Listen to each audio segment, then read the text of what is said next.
이렇게 공부하다 보면 시중에 나와 있는 일반 매물이나 일반 전세 물건들은 구구단처럼 굉장히 쉽게 느끼실 거예요.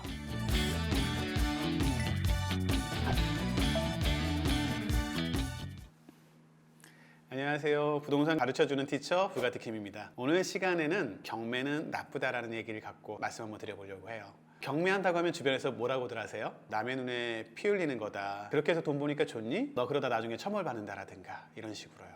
솔직히 말씀드리면 저도 경매를 시작했던 초창기 한 20여 년 전만 해도 그렇게 생각하기도 했었어요. 그래서 경매 시작했을 때 법원 가는 것도 불편했고 채무자가 있는 물건은 아예 입찰을 하지도 않았었거든요. 명도하러 가거나 이럴 때는 누구한테 죄를 짓는 것 같기도 하고 강제로 사람을 쫓아내는 거라는 생각에 굉장히 마음이 무겁기도 했었고요. 그런데 경매 시스템을 제가 제대로 이해하고 배당이 되는 원리 등을 이해하고 나서는 이 생각이 완전히 바뀌었습니다. 오히려 지금은 이렇게 확신합니다. 내가 입찰하지 않으면 저 채무자는 더 힘들어지겠구나. 그리고 만약에 이 상황을 몰랐다면 나도 저렇게 될 수 있었겠구나. 오늘 제가 드리는 말씀 딱 5분만 들어보세요. 경매에 대한 막연한 두려움, 편견을 오늘 모두 바꿔드리겠습니다. 첫 번째, 유찰은 좋은 걸까요? 많은 분들이 착각을 하시는 게 있어요. 경매장에서 입찰하는 사람이 없어서 계속 물건이 유찰되면 낙찰자가 없으니까 계속 그 집에 살 수 있고 난 안 쫓겨나는 거 아니야? 이렇게 생각하시는 거죠.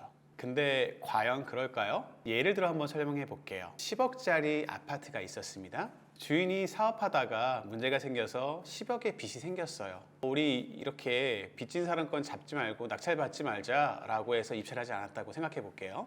이렇게 아무도 입찰하지 않고 가격만 떨어지다가 5억이 됐다고 한번 칩시다.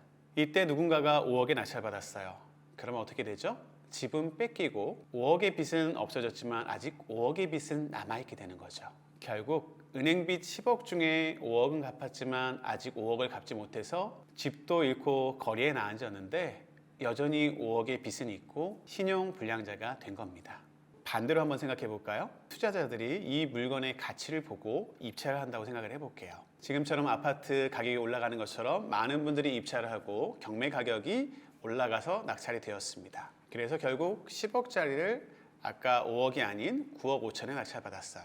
그럼 제가 나쁜 걸까요? 배당표, 즉 돈의 흐름을 보면 얘기는 달라집니다. 제가 낸 9억 5천이 어디로 가게 될까요?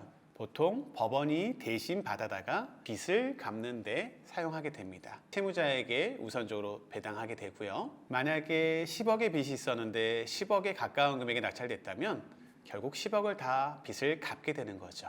혹시 운이 좋아서 10억 5천에 낙찰됐다고 생각해 볼까요? 그러면 10억의 빚을 다 갚고도 오히려 5천만 원이 남게도 됩니다. 결국 내가 빚진 10억을 다 갚고도 지금 낙찰된 금액으로 인해서 소유자는 5천만 원을 다시 내 손에 주게 되는 거죠. 물론 집은 잃었지만 빚을 다 상환하고도 오히려 돈이 남아서 다시 재개할 수 있는 기회가 생기는 거죠.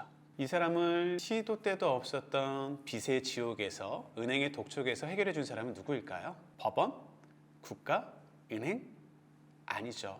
바로 낙찰자입니다. 바로 가장 높은 금액을 써서 낙찰받은 여러분들이라는 거예요. 또 하나, 나를 지키는 방어적 재테크도 가능합니다. 경매의 순기능은 단순하게 투자해서 돈을 버는 것만에 있지 않습니다. 경매 공부는 내 자신, 주변 분들을 지켜줄 수 있는 굉장히 중요한 수단이거든요. 최근 뉴스 보면 전세 사기, 깡통 전세 얘기들 굉장히 많죠? 피해자분들 인터뷰를 보다 보면 공통적인 얘기가 있습니다. 부동산 사장님이 괜찮다고 하셨다. 이분이 괜찮다는 말 듣고 믿고 했다. 그리고 서류를 봐도 어떤 건지 알 수 없었다. 무슨 문제가 있었는지 알 수 없었다. 여러분, 경매 공부의 핵심이 뭡니까? 바로 권리 분석이죠. 내가 권리 분석만 잘 했다면 방금 말씀드린 것처럼 이런 일이 일어났을까요? 등기부 등본과 건축물 대장을 보면서 이 물건의 어떤 부분에 하자가 있고 대출이 얼마가 있으며 어떤 부분만 해결하면 문제가 있다 없다는 걸 아는 걸 권리 분석이라고 하죠. 가장 문제가 되고 위험한 부분을 이 서류만 잘 확인하고 분석만 할 수 있어도 그 어려운 부분을 다 해결할 수 있는 거죠. 이렇게 공부하다 보면 시중에 나와 있는 일반 매물이나 일반 전세 물건들은 구구단처럼 굉장히 쉽게 느끼실 거예요. 누군가를 의지하고 하는 건 좋지만 내가 모르고 무언가를 시작했을 때는 엄청난 차이가 있답니다. 경매를 할 줄 알면 전셋집을 구하거나 집을 구할 때 본능적으로 알게 됩니다. 이 물건은 아무리 좋아 보여도 사면 안 되는구나, 전세로 들어가면 안 되는구나를 알게 되는 거죠. 잘못하면 내 돈을 뜰 수 있고 나도 전세 사기 피해자가 될 수 있구나 하는 걸요.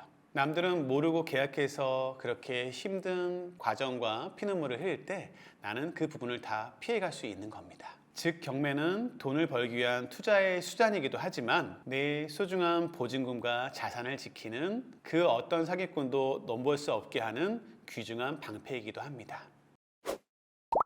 정리해 보겠습니다. 경매는 자본주의 시스템의 가장 기본적인 절차입니다. 누군가 실패해서 돈의 흐름이 막혔을 때 그걸 해결해서 처리해주는 혈관을 뚫어주는 과정 같습니다. 만약 경매 투자자가 없었다면 은행은 빌려준 돈을 회수할 수 없을 거고요. 은행이 돈을 회수하지 못하니 금리를 올릴 거고 그 피해는 고스란히 선량한 대출자들에게 가게 될 겁니다.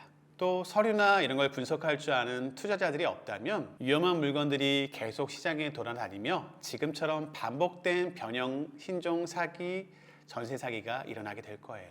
우리는 남의 불행을 이용하는 사람들이 아닙니다. 오히려 경제의 혈관을 뚫어주는 해결사이자 위험한 물건을 시장에서 감별해내는 감별사입니다. 그러니 앞으로 경매하실 때 죄책감 같은 거 갖지 마세요. 대신 딱 하나 이것만 기억하세요. 제대로 분석하자. 그게 투자자로서 돈도 벌고 채무자도 돕고 나를 지키는 가장 확실한 겁니다. 아직도 경매가 남의 것을 뺏는 거라고 생각하시나요? 그렇다면 오늘 제가 말씀드린 배당의 원리와 방어의 기술을 다시 한번 생각해 보시기 바랍니다. 여러분의 입찰표 한 장이 누군가에게 동아줄이 되고 여러분의 공부가 내 가족을 지키는 보험이 됩니다. 제대로 알고 당당하게 투자합시다. 지금까지 부동산 가르쳐주는 티처 부가티킴이었습니다.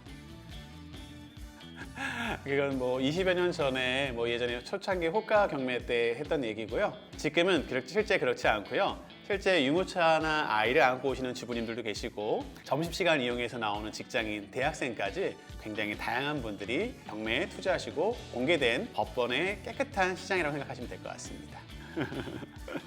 드라마나 이런 데서 좀 각색하는 부분이 있어서 그런데 재미를 위해서 그렇게 실제로 사람들을 강제로 막 내보내고 소송하고 이런 식의 것들은 사실은 극히 드뭅니다.